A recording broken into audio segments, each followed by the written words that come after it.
En octubre de 2012, una joven pareja de Eugene, Agnes Ashdown y Lionel Blackmore, se fueron de excursión un fin de semana a Three Sisters Wilderness y nunca regresaron. Su coche fue encontrado cerca del inicio del sendero, pero ellos no. La búsqueda duró semanas y terminó en fracaso. Pasaron 10 meses. En agosto, un cazador de Bend encontró en el bosque 2 grandes bolsas llenas de plumas. Estaban dentro. En octubre de 2012, la artista Agnes Ashdown, de 23 años, y el estudiante de geología Lionel Blackmore, de 25, salieron de Eugene, Oregón, con la intención de pasar 2 días en las montañas. Salieron temprano por la mañana para llegar a la zona salvaje de Three Sisters, un destino popular entre excursionistas y fotógrafos. Aquel año fue un otoño suave en Oregón, con mañanas húmedas, aire limpio, arces rojos y el olor a humo de incendios lejanos. Según sus amigos, era el tiempo que pasaban juntos antes del invierno, una época en la que Agnes planeaba una nueva serie de paisajes y Lionel estaba a punto de terminar su tesis sobre las formaciones volcánicas de las montañas Cascade. Se les vio en una cafetería de las afueras de Eugene hacia las 8 de la mañana. El dueño recuerda que estaban sentados junto a la ventana. Lionel hojeaba un mapa, Agnes garabateaba en un cuaderno y se reía. Dejaron unos $1 de propina y siguieron la carretera hacia el norte. La siguiente vez que fueron captados por una cámara de vigilancia de la gasolinera Summit View Gas and Go en la ciudad de Sisters fue esa misma mañana, hacia las 9:20. En la grabación se les ve despreocupados. Lionel lleva un bidón de combustible y botellas de agua, y Agnes una pequeña bolsa de comida. La cajera, que más tarde fue entrevistada por los investigadores, recuerda: se reían, discutían sobre música, no parecían en absoluto personas con prisa. Después, la pareja se dirigió hacia el lago Linton. Allí, en el aparcamiento del Linton Lake Trailhead, aparcaron sus Hondas blancas y, según cuentan, prepararon sus mochilas. Fue desde allí desde donde Agnes hizo su última llamada telefónica. Su madre aún tiene una grabación en el contestador, un breve mensaje en el que la chica dice que todo va bien, que acaban de llegar y que piensan volver el domingo por la tarde. Su voz suena tranquila, incluso alegre.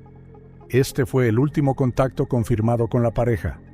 Su ruta solo se recuperó parcialmente. En el registro de visitantes cercano al sendero, alguien anotó el nombre de Blackmore y la fecha de salida, pero no la de regreso. La firma, según la caligrafía, pertenece a Lionel. A partir de ese momento, según otros excursionistas que subieron al lago ese día, ni Agnes ni Lionel volvieron a ser vistos. Un hombre que caminaba por el mismo sendero recordó más tarde en una conversación con la policía que había visto a una pareja joven con un caballete de arte y mapas cerca del arroyo, pero no le dio ninguna importancia. El tiempo cambió drásticamente en aquellos días. Llovió durante la noche y la mayoría de los campistas bajaron al valle. El domingo por la noche, Agnes no contestó al teléfono.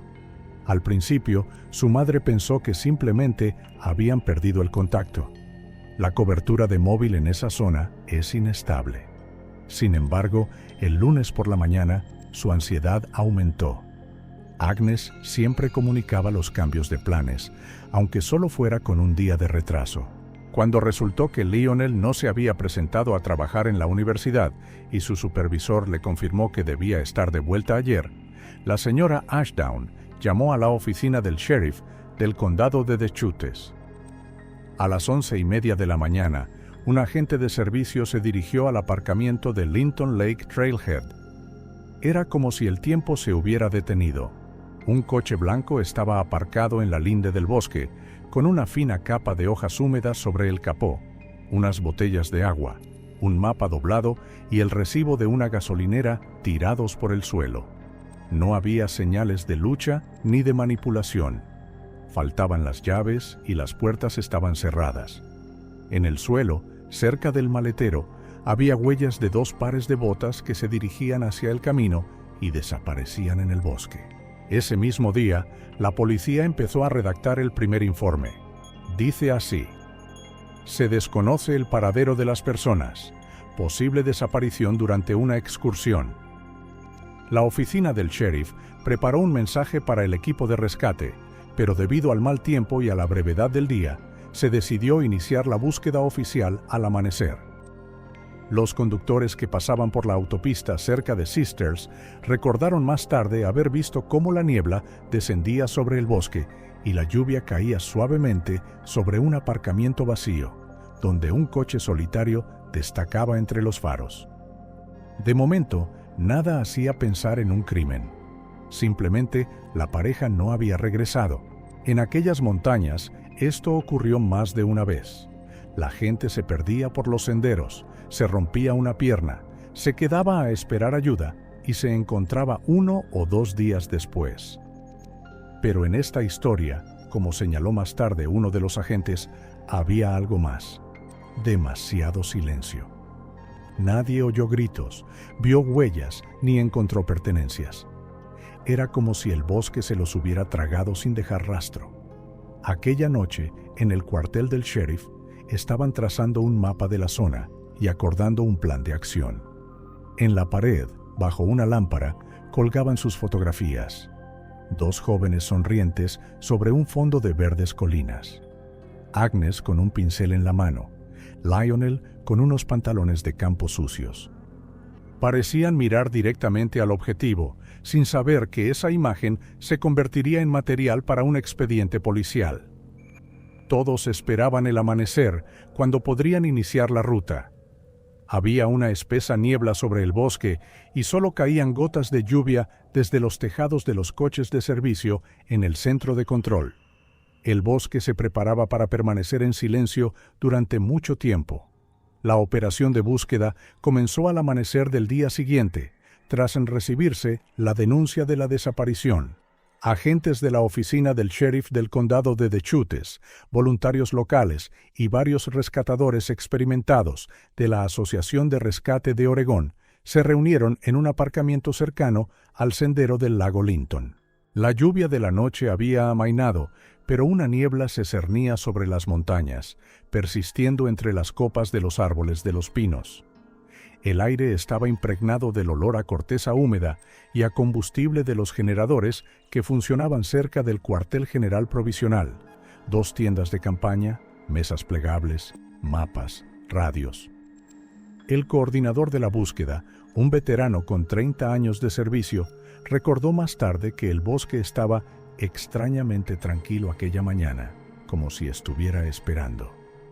Se formaron varios grupos, unos para comprobar la ruta desde el aparcamiento hasta el lago, otros para explorar los senderos de los alrededores, incluidos los de Green Lakes y los que conducían a las laderas del Monte Washington. Los primeros en entrar en el bosque fueron los perros rastreadores, cuyo adiestrador explicó más tarde que el olor tomado de las pertenencias de Agnes era claro y fresco, por lo que esperaban un resultado rápido. Los perros guiaron con confianza a los rescatadores hacia el interior del bosque, a unos 2 kilómetros del sendero, pero entonces este desapareció cerca de un pequeño río que desembocaba en el lago. Lo normal en estas condiciones es que el agua se lleve el olor. Según uno de los buscadores, donde los perros empezaron a dar vueltas, había una rama vieja en la orilla, deshilachada y arañada por sus suelas. Esto podría significar que la pareja había cruzado efectivamente el agua, pero no se encontraron más indicios, ni huellas en la orilla opuesta, ni pertenencias. Un equipo aéreo trabajaba en paralelo. Un helicóptero de los guardacostas sobrevolaba la zona 3 veces al día, sobrevolando el lago, los espolones rocosos y los claros del bosque. Desde el aire, la zona parecía intransitable, un sólido manto verde de píceas y abetos, Douglas cubierto de bruma. No había puntos brillantes ni movimiento. Al final del primer día, las ondas de radio se llenaron de mensajes cortos, códigos de posición, coordenadas, peticiones de agua. Los voluntarios dijeron que cada hora que pasaba, el silencio se hacía más pesado a su alrededor. Por la noche, la madre de Agnes llegó al cuartel general. Se sentó en el coche y miró un mapa fijado a una pizarra. Uno de los agentes dijo más tarde: no lloró, se limitó a ver cómo poníamos banderas rojas. Al día siguiente se amplió la búsqueda. Participaron voluntarios de Bend, estudiantes de geología y varios lugareños que conocían los senderos desde la infancia. Todos recibieron una brújula, una radio y bolsas de plástico para los hallazgos. Se les pidió que registraran hasta el más mínimo detalle: un trozo de tela, un envoltorio, un trozo de plástico. En los documentos se decía más tarde que la zona de búsqueda era de más de 30 kilómetros cuadrados. El segundo día, uno de los grupos informó de un posible hallazgo. En la rama de un abeto joven, a 5 kilómetros de la ruta, había un hilo rosa que parecía una fibra de ropa. Se entregó a los expertos y a la mañana siguiente, la madre de Agnes confirmó que el color coincidía con el del jersey que su hija había llevado por última vez. Esto creó una ola de esperanza. La central concentró los recursos en este sector. Sin embargo, no se encontró ningún otro rastro. Los rescatadores describieron aquel periodo como una lucha con el espacio. El bosque, aunque no era montañoso en el sentido habitual, estaba lleno de barrancos, árboles caídos y desprendimientos de rocas. Todos los barrancos parecían iguales, todos los arroyos desaparecían bajo los escombros. Uno de los voluntarios, antiguo guarda forestal, dijo a los periodistas: puedes caminar a varios cientos de metros de una persona y no oírla, aunque estuviera gritando. Cuando la búsqueda estaba en su cuarto día, se incorporaron patrullas a caballo y otro helicóptero. Incluso exploraron antiguos caminos forestales utilizados en su día por los leñadores. Los informes mencionan que llamó la atención un antiguo yacimiento cerca de una cantera de piedra abandonada, un lugar donde se solía verter grava y basura. Sin embargo, también allí todo estaba despejado. La información sobre la desaparición se difundió rápidamente en la prensa. Los periódicos locales publicaron fotos de Agnes y Lionel, y las cadenas de televisión mostraron imágenes de drones. Los amigos crearon una página en las redes sociales donde actualizaban la búsqueda cada día. La gente envió cientos de mensajes, desde testigos presenciales a videntes que los habían visto en visiones. Todo el mundo los comprobaba, pero ninguno se confirmaba. El viernes, sexto día, las condiciones meteorológicas empeoraron bruscamente. Un frente frío descendió de las montañas y cayó aguanieve sobre la zona. La visibilidad se redujo y el helicóptero se quedó en tierra. Los equipos de rescate regresaron a la base. El coordinador comunicó a la prensa que se suspendía la fase activa de la operación. Según la terminología oficial, esto se llama pasar a una búsqueda pasiva, cuando se han comprobado todas las rutas principales y las acciones posteriores dependen de nuevos datos. Este fue un momento decisivo para la familia. La madre de Agnes permaneció en Sisters varios días más, acudiendo todos los días al aparcamiento del inicio del sendero. Según ella, solo quería visitar el lugar donde había estado aparcado por última vez el coche de su hija. Algunos voluntarios siguieron buscando en la zona por su cuenta, pero la operación organizada se redujo. El material de la investigación incluye un protocolo de la última visita. Se ha revisado la zona. No se han encontrado rastros de lucha o accidente. Se desconoce el paradero de las personas. A esto seguían firmas, coordenadas del sector y notas meteorológicas. El documento estaba fechado el 19 de octubre. Después, la zona se cubrió de nieve. La temporada turística había terminado y los senderos estaban vacíos. Cerca de la linde del bosque, donde había estado aparcado el coche blanco, había ahora una capa plana de nieve, a través de la cual se veían las ruedas oscuras. El viento arremolinaba los pequeños copos y parecía que el bosque no los ocultaba, simplemente los acogía, como hace con cada sombra otoñal que se adentra en sus profundidades sin permiso. Habían pasado 10 meses desde que cesó la búsqueda en las montañas. El bosque ha tenido tiempo de invernar, ocultar sus heridas bajo la nieve y volver a la vida. Para los habitantes de Oregón, la historia de la pareja desaparecida ha pasado a formar parte del pasado. Pero en agosto, cuando el calor descendió de nuevo sobre los valles, un hombre tocó accidentalmente lo que el bosque había estado ocultando todo el tiempo. Elijah Carter, cazador y antiguo guarda de caza de Bend, llevaba 40 años en la zona. No se consideraba un cazador en el sentido habitual, sino más bien un observador. En agosto, salió solo hacia la antigua zona cercana al Monte Washington, solo para recorrer los senderos que le eran familiares. Su viejo perro pastor, Remy, corría delante de él, olfateando los aromas del aire. Carter bajó hasta una cantera abandonada, donde antes se extraía grava. El lugar parecía muerto, abedules crecidos, musgo, aire helado. Caminaba despacio cuando de repente el perro se puso alerta, se detuvo y empezó a cavar cerca de una pequeña zona nivelada. Al principio, Carter pensó que se trataba del cadáver de un ciervo. El suelo cedía con facilidad, como si hubiera sido excavado recientemente. Cuando apartó al perro y clavó un palo en el suelo, apareció un trozo de polietileno oscuro bajo la capa de hojas. Uno, luego otro. 2 grandes sacos yacían uno junto al otro, espolvoreados con tierra y atados con fuerza. Carter decidió comprobar lo que había dentro y cortó el borde con un cuchillo. El aire salió disparado del saco y se levantó una nube de pequeñas plumas. Se arremolinó, cubriéndolo todo a su alrededor: la hierba, sus pantalones, el pelaje del perro. Algo pálido brilló entre las plumas y vio una mano humana. Carter dio un paso atrás y permaneció inmóvil durante varios minutos mientras el perro gemía suavemente a su lado. Sacó un teléfono por satélite de su mochila y llamó a la oficina del sheriff. El despachador dijo después que la voz del hombre era temblorosa y que solo repitió una cosa: 2 personas en bolsas, están llenas de plumas. Carter esperó a los agentes durante casi 1 hora. Se sentó en el tocón de un árbol, sin apartar los ojos del claro. Las plumas se posaron en el suelo, cayendo lentamente sobre las ramas y sus botas. Más tarde admitió que tenía miedo de marcharse, como si el bosque pudiera cerrarle de nuevo lo que había descubierto. Cuando llegaron los primeros patrulleros, Carter parecía desolado.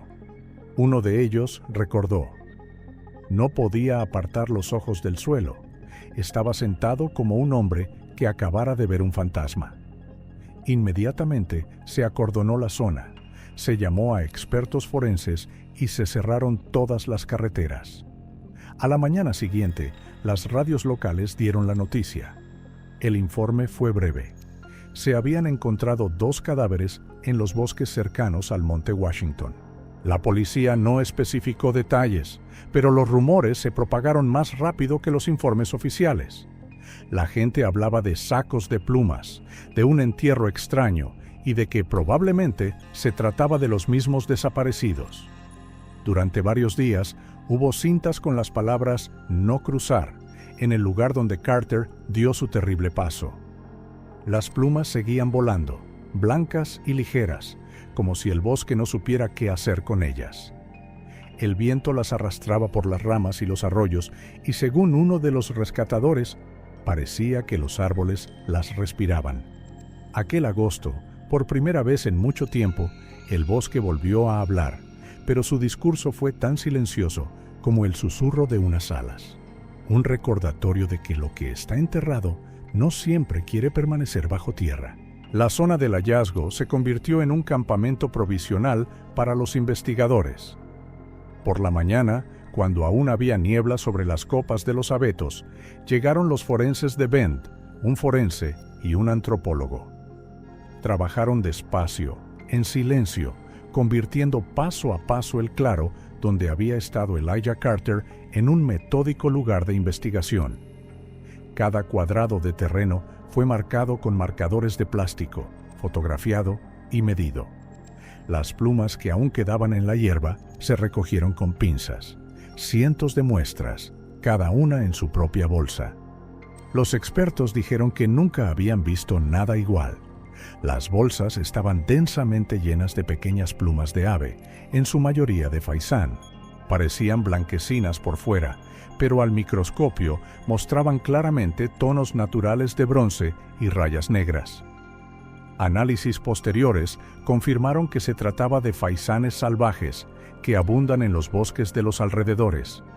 La cantidad de plumas era impresionante. Había tantas que creaban un entorno casi hermético y por eso los cuerpos del interior se conservaban mejor de lo habitual después de tanto tiempo. Cuando se abrieron las bolsas, el experto observó que dentro había dos cuerpos, uno de macho y otro de hembra, colocados uno al lado del otro. La humedad del suelo y el frío conservaron parte del tejido. La ropa coincidía con la descripción facilitada por los familiares de la pareja desaparecida de Eugene: pantalones de montaña, chaqueta térmica y botas. En la mochila de la mujer se encontró un estuche impermeable que contenía un pequeño cuaderno, cubierto de humedad pero no completamente destruido. Se envió inmediatamente para su examen. El hombre no llevaba encima ningún objeto personal, lo que podría haber dificultado su identificación. El trabajo duró todo el día. Los fotógrafos lo documentaron todo, desde la posición de los cuerpos hasta la estructura del suelo que los rodeaba. Las imágenes muestran a un antropólogo inclinado sobre una bolsa abierta, con un recipiente blanco al lado, con la etiqueta «Muestra de suelo, sector norte». Los investigadores describen la escena como un extraño contraste entre el silencio del bosque y la precisión mecánica del trabajo humano. El examen preliminar mostró que la muerte fue causada por múltiples puñaladas, al menos 10 en el cuerpo del hombre y algo menos en el de la mujer. Las marcas apuntaban a un ataque súbito y emocional. La dirección de las puñaladas variaba, al igual que la fuerza. El forense señaló en su informe que el agresor era alguien que no tenía conocimientos anatómicos, pero que actuó con un fuerte impulso. El arma era un cuchillo de caza de hoja ancha. Inmediatamente después, se tomaron impresiones dentales y se enviaron los datos para su comparación. 2 días después, los expertos obtuvieron una coincidencia. Los registros dentales confirmaban que los cadáveres pertenecían a Agnes Ashdown y Lionel Blackmore. Los familiares fueron informados oficialmente a través de un representante del sheriff. Los testigos dijeron que la madre de Agnes permaneció en silencio durante mucho tiempo. Luego les dio las gracias y colgó. En Eugene, donde vivían, los vecinos vieron esa noche 2 velas encendidas en el porche de su casa. La identificación cambió el caso de categoría. Los expedientes que antes se habían etiquetado como desaparecidos se clasificaban ahora como doble homicidio. La oficina del sheriff transfirió oficialmente la investigación al Departamento de Homicidios. El detective Mark Riddle, un investigador de 40 años con experiencia en casos que requerían no solo pruebas, sino también paciencia, se convirtió en el nuevo jefe de la unidad. Sus colegas lo describían como atento y seco en su comunicación, con el aspecto de alguien acostumbrado a escuchar más que a hablar. Riddle llegó al lugar a la mañana siguiente. Caminó despacio, deteniéndose en cada bandera. Los informes de servicio mencionan que lo primero en lo que se fijó fue en las plumas, no en el hecho de que estuvieran allí, sino en la forma en que se utilizaron. Según uno de los forenses, dijo en ese momento: «No es un intento de ocultarse, es un mensaje». Sus colegas no anotaron las palabras exactas, pero esta frase apareció más tarde en el protocolo. Ese mismo día, los expertos confirmaron oficialmente el origen de las plumas. Algunas de las muestras contenían pequeños residuos de resinas orgánicas, por lo que parece que podrían haber sido recogidas a mano, secadas o almacenadas. Esto significa que la persona que llenó las bolsas tenía acceso a una gran cantidad de material de aves, probablemente un cazador o coleccionista. El informe afirma: las plumas están fuertemente compactadas. El objetivo no es disimular, sino crear una composición determinada. Esta redacción suscitó muchas preguntas que aún no tienen respuesta. Mientras tanto, el laboratorio siguió procesando las pruebas materiales. Se extrajeron fibras de la ropa, restos de ADN de las plumas y micropartículas del suelo que podrían indicar el lugar de origen. El antropólogo observó que la posición de los cuerpos era demasiado ordenada: brazos cruzados, cabezas giradas hacia un lado. No parecía una ocultación caótica del crimen. Alguien había actuado metódicamente, casi con calma, tras el ataque. Riddle miró las fotografías en el monitor de su despacho. Entre las docenas de imágenes, le llamó la atención el cuaderno de Agnes, pequeño, negro, en una bolsa transparente. Yacía junto a la bolsa como un testigo mudo. Hizo una anotación en las notas de su despacho. En espera de examen, puede contener marcas de tiempo. La investigación acababa de empezar, pero el detective ya tenía varias versiones.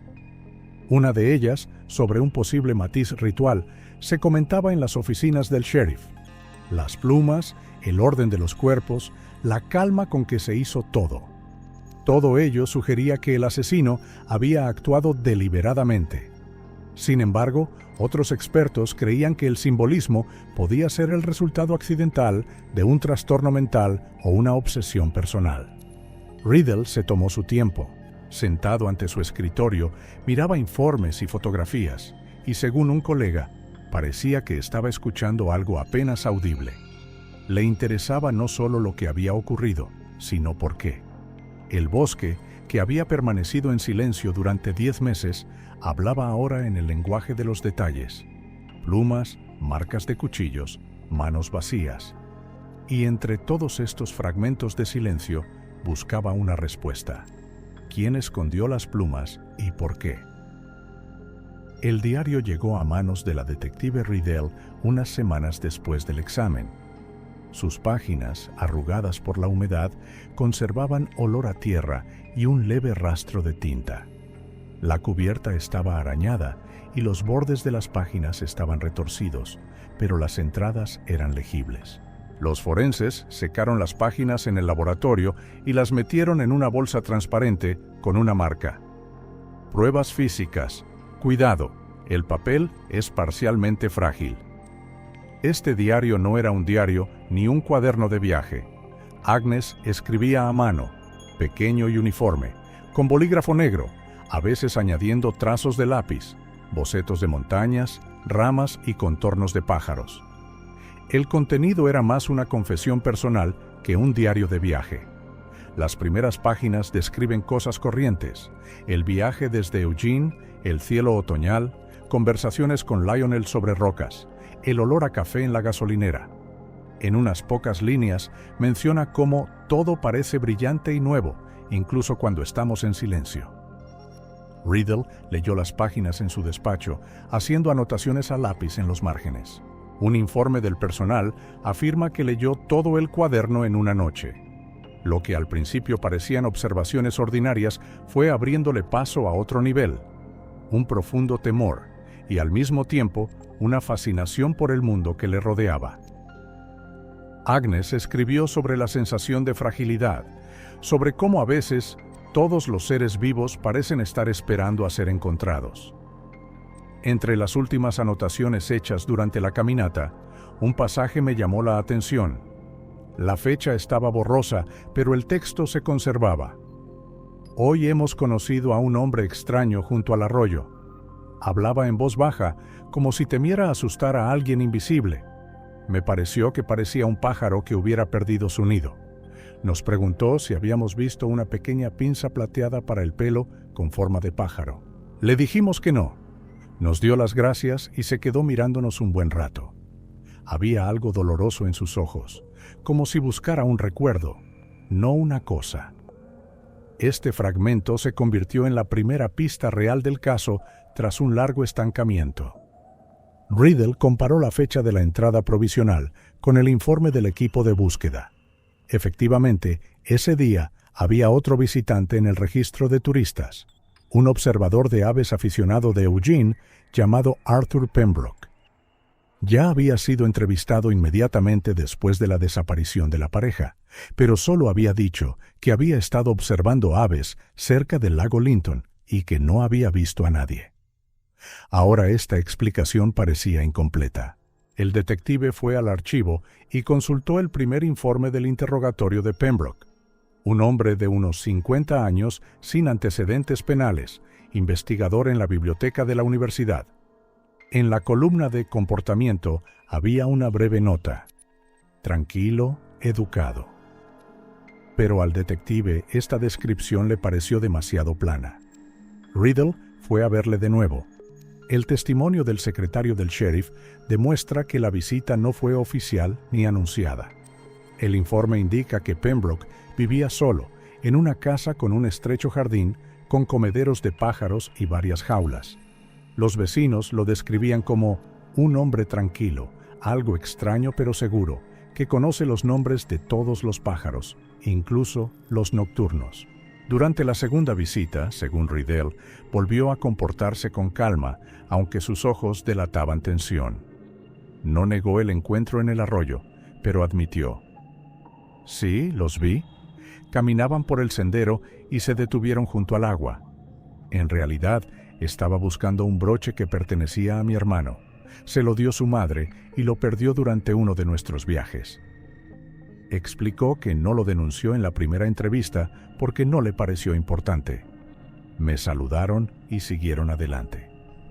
Tras este encuentro, apareció una nota en el expediente policial: posible ocultación de información.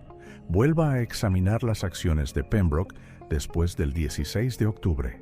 Al detective le parecía extraño que una persona tan meticulosa como este ornitólogo pudiera olvidarse de una conversación casual con una pareja cuyas fotografías aparecieron más tarde en todos los periódicos. Ese mismo día, el laboratorio siguió analizando las pruebas físicas. El reloj de Lionel, que hacía tiempo que se daba por desaparecido, fue enviado a analizar. A última hora de la tarde llegó el informe de los resultados. En la caja del reloj se habían encontrado huellas dactilares que no pertenecían ni a Lionel ni a Agnes. Esta coincidencia fue la primera señal real de que la historia de la desaparición no era una coincidencia.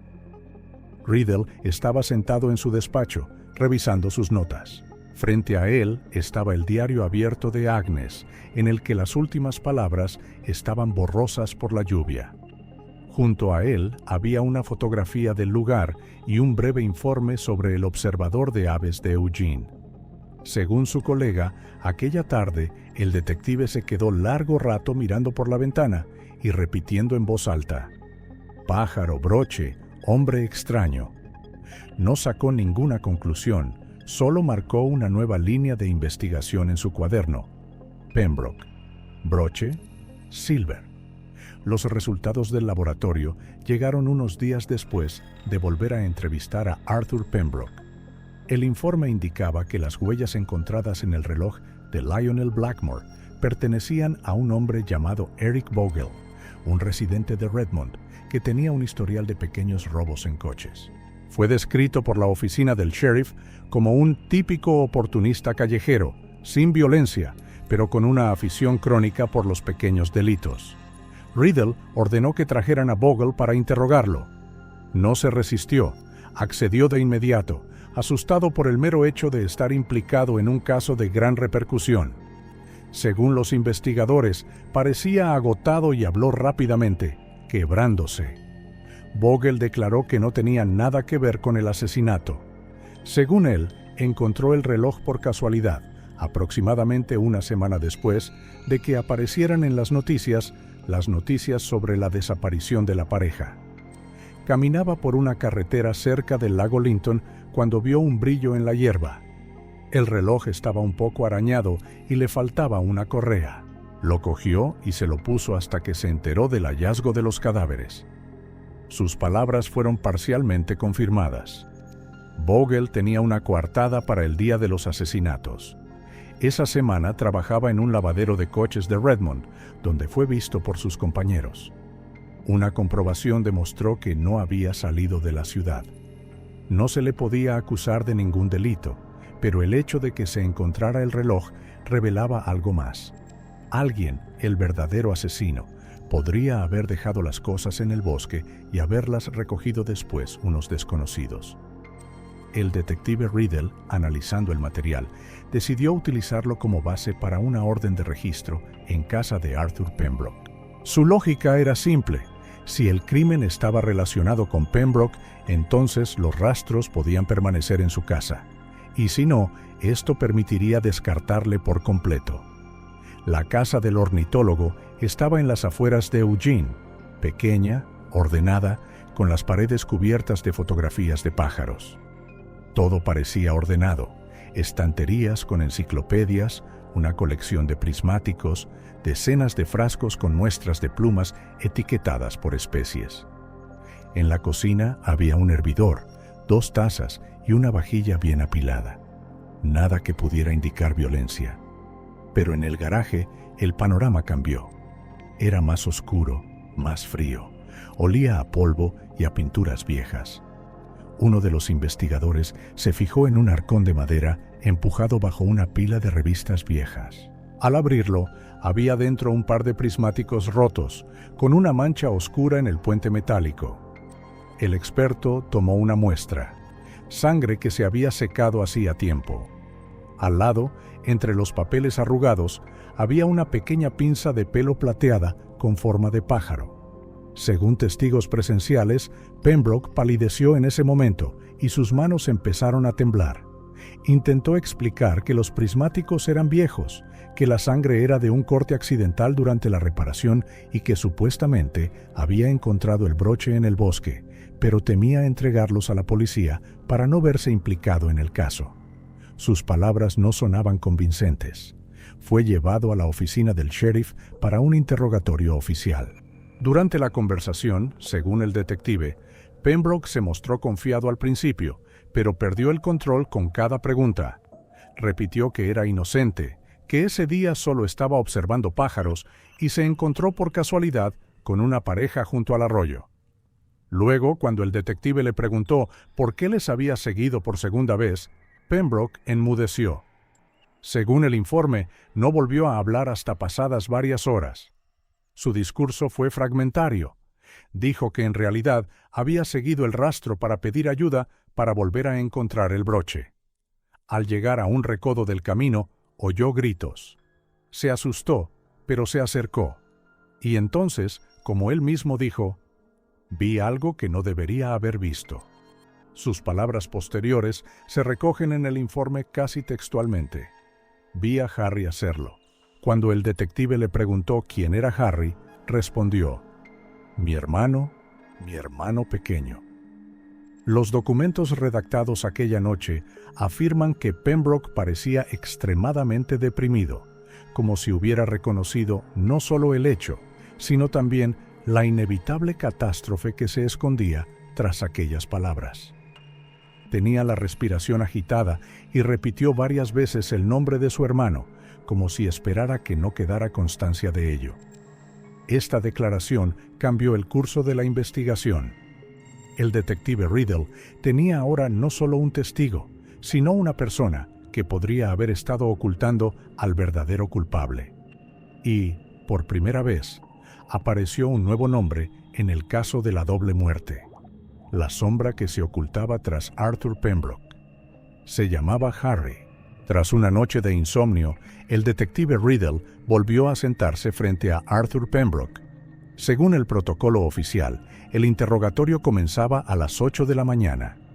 El despacho estaba tranquilo, solo el ruido del aire acondicionado rompía el silencio.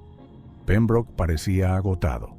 Tenía la camisa arrugada, las manos le temblaban constantemente y los ojos dispersos. Al principio negó saber dónde estaba su hermano, pero con cada pregunta repetía la misma palabra: Harry. Tras varias horas de tensión, se derrumbó. Los investigadores grabaron el momento en que Arthur empezó a hablar sin parar, como si se hubiera liberado de una carga que llevaba años soportando. Dijo que su hermano menor, Harry, había sido un niño raro desde la infancia. Los archivos familiares obtenidos más tarde confirmaron que, efectivamente, Harry había estado bajo el cuidado de un psiquiatra cuando era adolescente.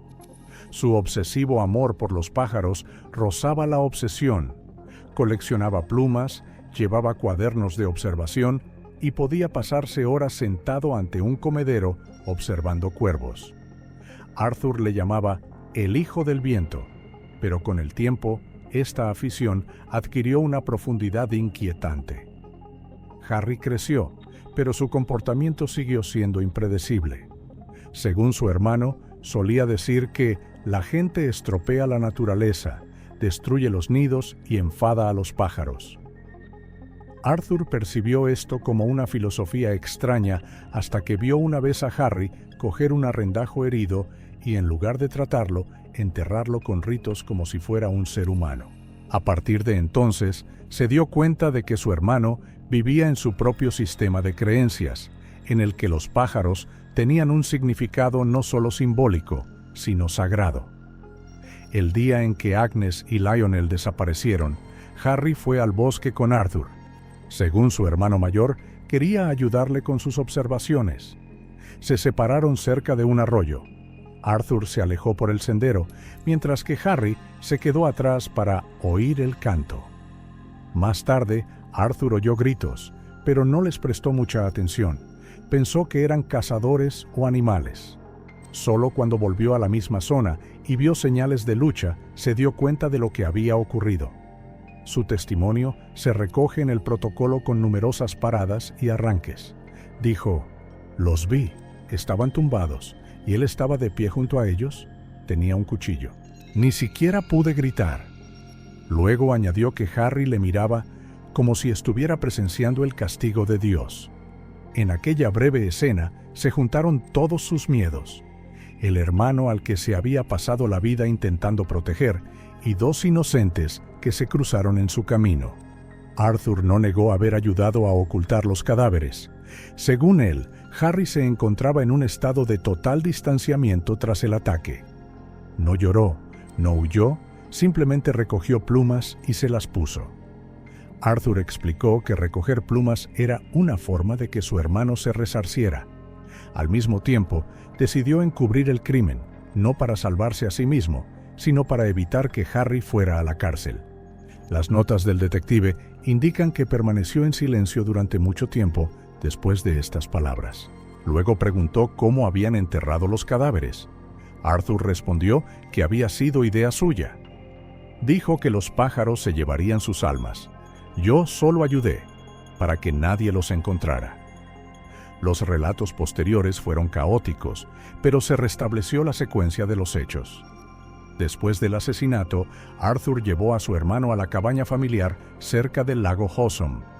Este lugar pertenecía a sus padres y había estado abandonado durante varios años. Harry permaneció allí todo este tiempo. Arthur le llevaba comida y medicinas y no le permitía salir. Explicó que su hermano estaba completamente alejado de la realidad, hablando con los pájaros, oyendo sus órdenes. El informe afirma que Pembroke repitió la misma frase varias veces mientras contaba esta historia. Quería que se acabara, pero no podía entregarle. Sus palabras iban acompañadas de una sonrisa nerviosa, el tipo de sonrisa que suele verse en las personas que se sienten aliviadas y avergonzadas al mismo tiempo. Una vez terminado el interrogatorio, Riddle salió al pasillo. Pidió que se preparara inmediatamente una orden de registro para la cabaña del lago. El informe de ese día dice que reunió un grupo de trabajo hacia el mediodía. La ubicación de la casa fue confirmada por documentos antiguos de la propiedad. Por la tarde, los coches patrulla ya circulaban por una estrecha carretera que atravesaba un pinar. El sol se ocultaba tras el horizonte y la luz se tornaba carmesí. Los agentes describieron el viaje como irreal. Todo estaba en silencio y los únicos sonidos en el aire eran los de los pájaros que volaban desde los árboles a medida que se acercaban los faros. Cuando el grupo llegó, vieron una vieja casa de campo con un porche de madera y contraventanas cerradas. Del interior, según consta en el informe, salía un ruido extraño. No voces, no música, sino el canto de los pájaros que brotaba de lo más profundo de la casa, como si el propio bosque hubiera penetrado en ella. Los agentes fijaron posiciones, comprobaron el perímetro y se prepararon para la acción. Riddle se situó un poco a un lado, sosteniendo una copia del protocolo firmado por Arthur Pembroke. Había una frase en aquella hoja que leyó una y otra vez. Solo quería que dejara de hacer daño a más pájaros. Efectivamente, los pájaros revoloteaban sobre las cabezas de los oficiales, entre las ramas, como sombras de aquellos cuyas voces procedían del interior. Cuando el primer haz del reflector dio en la puerta, hubo en el aire la sensación de que la propia naturaleza contenía la respiración. El equipo entró simultáneamente por la puerta y la ventana trasera. Era de noche y el aire olía a polvo, humedad y algo orgánico.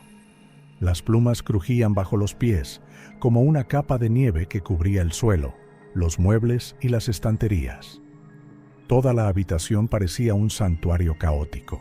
Había fotografías de pájaros en las paredes, halcones, búhos, faisanes, arrendajos, pero la mayoría estaban pintarrajeadas. Símbolos, ojos, espirales, extrañas frases como «vuelve al nido» y «el cuerpo está despierto» estaban dibujadas con tinta sobre las imágenes. Una grabación del canto de los pájaros salía de los altavoces de una vieja grabadora encontrada cerca de la mesa. La cinta se atascaba de vez en cuando y los sonidos se distorsionaban, convirtiéndose en roncos graznidos. Sobre la mesa había varias tazas, fruta enmohecida y un cuaderno con letra pequeña. Según el informe, los agentes se movieron con cautela, ya que todo el espacio parecía una trampa. En un rincón del salón, entre plumas y cosas esparcidas, estaba sentado un hombre. Era difícil determinar su edad. Tenía la cara delgada, los ojos vacíos y el pelo despeinado. Tenía un arrendajo de peluche en el regazo y susurraba en voz baja. A su lado había un viejo cuchillo de desollar. Cuando los agentes se acercaron, el hombre levantó la vista y, según recordaron más tarde, ni siquiera se sorprendió. No gritó, no huyó, no intentó defenderse. Se limitó a decir unas frases cuyo significado no quedó claro. Así fue como Harry Pembroke fue detenido. Según los participantes en la operación, parecía completamente alejado de la realidad, como si viviera en un mundo donde la lógica ya no se aplicaba.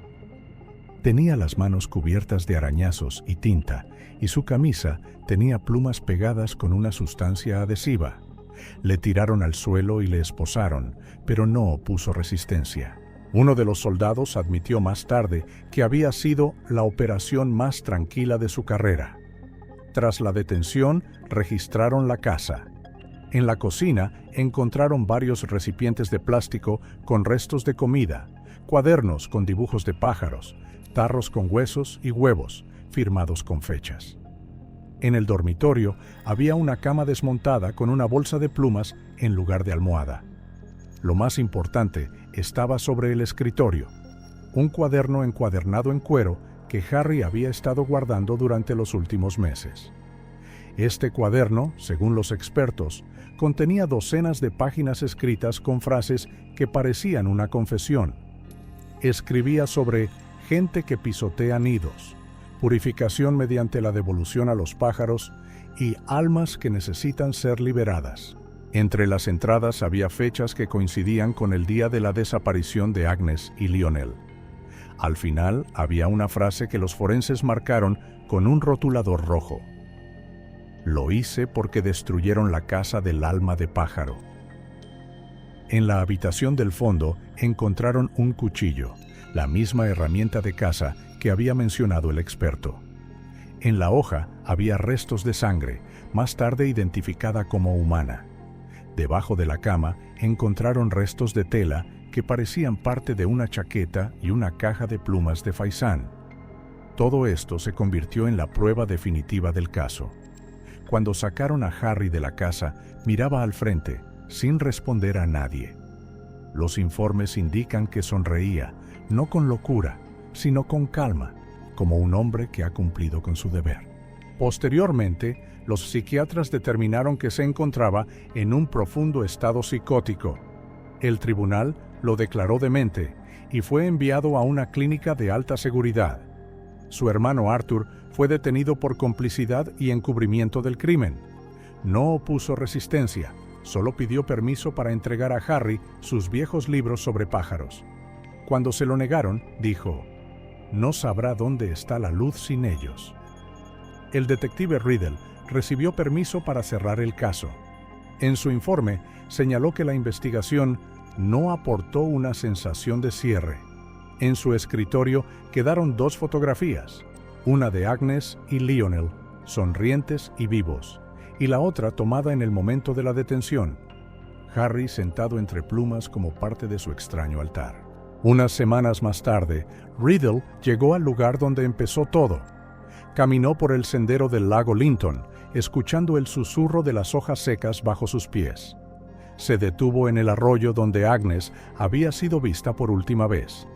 El agua era clara y el sol brillaba entre las ramas.